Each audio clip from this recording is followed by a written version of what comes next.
या सत्रामध्ये आपण ग्लोब मॉडेलद्वारे सूर्यप्रकाश आणि पृथ्वीची गती यांच्यामधील संबंध कसा शोधायचा हे जाणून घेणार आहोत। या सत्राच्या अखेरीस तुम्ही ग्लोब मॉडेल आणि प्रकाश स्रोत वापरून सौर किरणोत्सर्गाचे स्वरूप आणि विविध कारणांमुळे ते पृथ्वीवर प्राप्त होताना त्यामध्ये होणारे बदल जाणून घेऊ शकाल।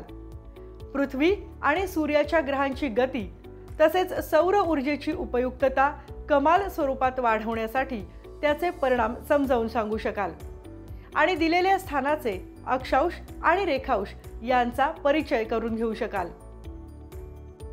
मूलभूत भूमितीच्या आधारे कोणत्याही अक्षांशांवर आणि वर्षाच्या कोणत्याही वेळी सूर्यमार्ग निश्चित करता येतात। पृथ्वीच्या स्वतःभोवती परिभ्रमणाचा अक्ष हा सूर्याभोवती परिभ्रमण करतानाच्या पृथ्वीच्या कक्षेच्या पृष्ठभागाच्या तुलनेत सुमारे 23.5 अंशांनी झुकलेला असतो। पृथ्वी सूर्याभोवती प्रदक्षिणा घालत असल्याने सूर्यमार्गांमध्ये 47 अंश घटफरक निर्माण होतो। तसेच उन्हाळा आणि हिवाळा यांच्यातील गोलार्ध विशिष्ट फरक सुद्धा निर्माण होतो। उत्तर गोलार्धात हिवाळी अयनदिनाच्या जवळचा सूर्यमार्ग आग्नेय दिशेला उगवतो। दक्षिणेकडे कमी अँगलमधून या सेलेस्टियल वृत्तावर म्हणजेच खगोलीय मेरिडियनवर संक्रमण करतो आणि नंतर नैऋत्येला त्याचा अस्त होतो। पूरे दिन सूर्य का पाथ यानी सन पाथ घर के साउथ साइड की ओर रहता है। सोलर थर्मल एनर्जी कैप्चर करने के लिए साउथ यानी इक्वेटर साइड फेसिंग वाली वर्टिकल विंडो यानी ऊर्ध्वाधर खिड़की प्रभावी होती है।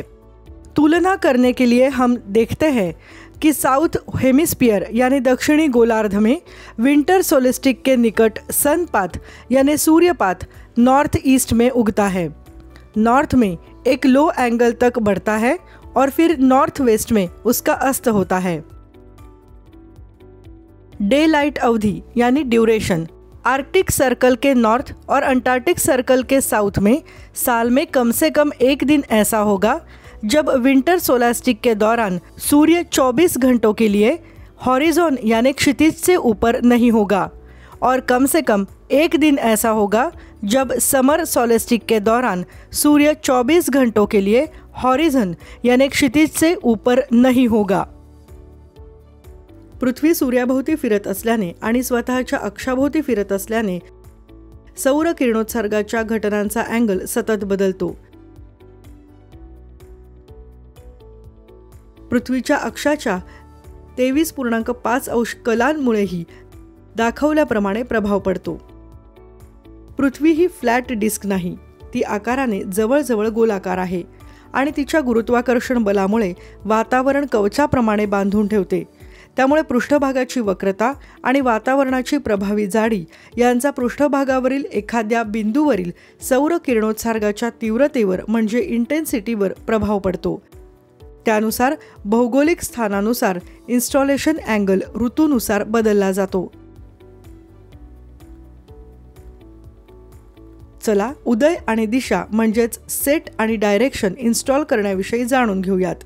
उत्तर गोलार्धात उत्तर दिशा डावीकडे असते। सूर्य पूर्वेला उगवतो आणि उजवीकडे सरकत दक्षिणेला जातो आणि पश्चिमेला त्याचा अस्त होतो।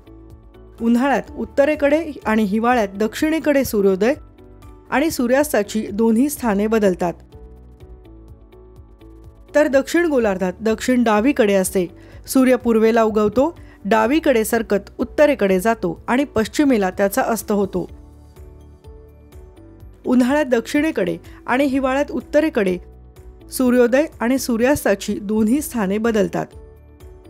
विषुववृत्ताच्या काल्पनिक रेषेवर सूर्याची कमाल उंची वर्षभर जास्त असते, पण दररोज दुपारी त्याचा जमिनीशी काटकोन तयार होत नाही। वास्तवात असे वर्षातून 2च दिवस सेलेस्टियल पॉइंट जवळ घडते। उन्हाळ्याचे दिवस हिवाळ्याच्या दिवसांपेक्षा मोठे असतात, पण हा फरक साधारणतः 2.5 तासांपेक्षा जास्त नसतो।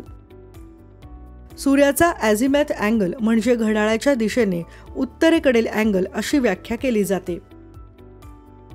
सूर्याचा झेनिथ अँगल म्हणजे उभ्यापासून खालील दिशेने मोजलेला अँगल अशी व्याख्या केली जाते।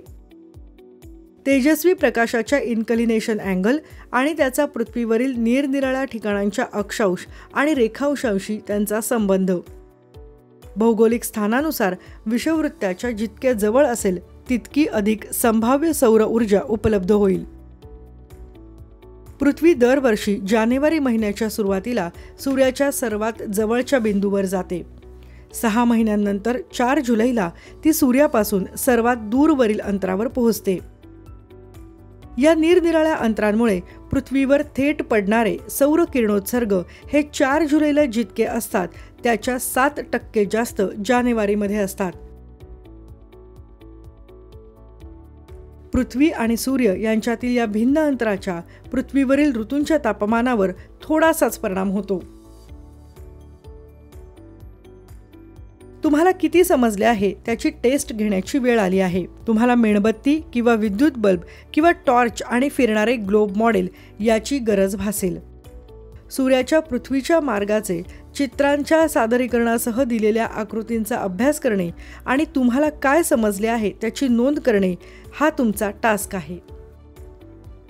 आपण ग्लोब मॉडेलद्वारे सूर्यप्रकाश आणि पृथ्वीची गती यांच्यामधील संबंध कसा शोधायचा या सत्राच्या अखेरीस येऊन पोहोचलो आहोत.